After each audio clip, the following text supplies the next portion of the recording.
এই জন্য বান্দাদেরকে হতাশার কোনো কারণ নাই, বান্দার হতাশার কোনো কিছুই নাই। আমরা শুধুমাত্র আল্লাহর কাছে সিলিন্ডার হতে হবে যে আমরা এমন একটা মানব জাতি, যার ব্যাপারে একটা হাদিসে এসেছে যে আবু হুরায়রা রাদিয়াল্লাহু তাআলা আনহু বর্ণিত, রাসূলুল্লাহ সাল্লাল্লাহু আলাইহি ওয়াসাল্লাম বলেছেন যে এই মানব জাতি যদি পাপ না করত, তাহলে আল্লাহ সুবহানাহু ওয়া তাআলা এই জাতিকে উঠিয়ে নিয়ে অন্য কোনো জাতি আল্লাহ প্রেরণ করতেন, যারা পাপ করতো, পাপ করার পরে আবার আল্লাহর কাছে ক্ষমা চাইত। কারণ এটা মনোবিজ্ঞানে বা সাইকোলজিভাবে আমরা জানি যে মানব জাতির একটা বৈশিষ্ট্য বা যে কোনো জিনিসই যখন তাকে নিজস্ব স্বাধীনতা দিয়ে দেওয়া হয়, যেটা তুমি এটাও করতে পারো এটাও করতে পারো, সে সবসময় নিজের সুবিধাজনকটা বেছে নেয়, কষ্টটা কেউ বেছে নিতে চায় না। এই জন্য আল্লাহ সুবহানাহু ওয়া তাআলা আমাদের জন্য ক্ষমার রাস্তা সবসময়ের জন্য রেখেছে।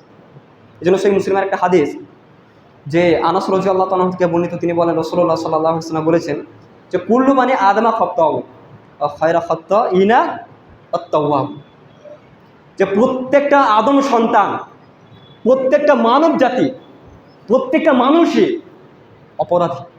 আমরা সকলেই অপরাধী।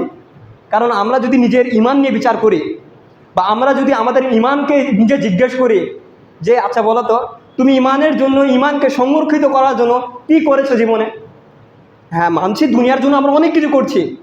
দুনিয়ার জন্য আমাদের 24 ঘন্টার মধ্যে 20 থেকে 25 ঘন্টা বা 20 ঘন্টা বা সারাটা জীবন, আমাদের জীবনের এই 60-70 বছরের জন্য কত পরিকল্পনা। ঈমানকে সংরক্ষিত করার জন্য এই ঈমানটাকে জাগ্রত বা মানে সূক্ষ্ম ঈমানটাকে নিয়ে আল্লাহর সামনে দাঁড়াতে পারি যে আল্লাহ, এই দেখো তুমি যে বলেছিলা যে আমার কাছে ঈমান নিয়ে আসতে পারবে বা সামান্য ঈমান থাকলে তুমি কাকে ক্ষমা করে দিবা, আজকে আমি সেই ঈমান নিয়ে তোমার সামনে এসেছি, আল্লাহ তুমি আমাকে ক্ষমা করে দাও। আমরা কি ঈমান সম্পর্কে এখন সজাগ নয়?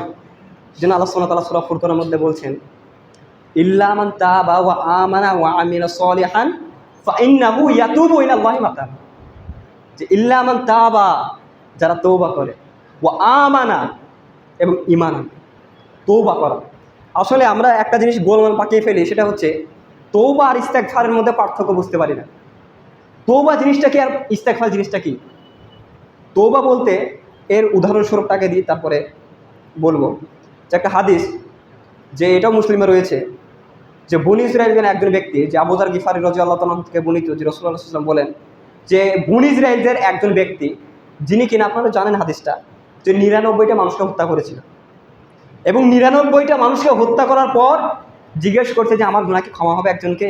তখন তিনি বলছেন না, তোমার 99 মানুষটিকে তুমি হত্যা করেছো, তোমার আর ক্ষমা হবে না। তখন তাকে মেরে দিয়েছে, 100টা হয়ে গেছে। কিছুদিন পর জানতে পেরেছি যে না, আমার গুনাহ ক্ষমার রাস্তা আছে। এবার এইটা একজনের মুখে শুনে তিনি দৌড় শুরু করে দিয়েছেন, যেতে লেগেছে, এবং যেতে যেতে রাস্তা কী হয়েছে, মৃত্যু হয়ে গেছে। এবার জাহান্নামের ফেরেশতা, জান্নাতের ফেরেশতা, দুজনেরই ফেরেশতা এসে ঝগড়া করছে যে রূহ কে নিয়ে যাবে। তখন আল্লাহ সুবহানাহু ওয়া তাআলা বলে দিলেন যে যেদিকের জায়গা কম হবে ওকে সেদিকে নিয়ে যাও। তো আল্লাহ সুবহানাহু ওয়া তাআলা কী করলেন, ওই যে জান্নাত তওবার দিকে যেদিকে যাচ্ছিলেন ওইদিকে 1 বিঘত কম করে দিলেন, আর পিছনের দিকটা একটু বাড়িয়ে দিলেন, ওকে জান্নাতে নিয়ে চলে গেল। জান্নাতে ফেরেশতারা নিয়ে চলে গেল। কেন? এখন সে ক্ষমা চায়নি, শুধুমাত্র অনুশোচনা করেছিল যে আল্লাহ আমি ক্ষমা চাইবো, আমার ভুল হয়েছে। তওবার আসল শব্দ কি জানেন? অনুশোচনা করা। তওবার পরে তারপরে ক্ষমা। যে আমি যদি মনে না করি যে আমার এটা ভুল হলো, সঠিক হলো, তাহলে এই জিনিসটা যদি আমি নিজের মতো অনুশোচনা না করি, তাহলে ক্ষমা তো কোনো প্রশ্নই আসে না।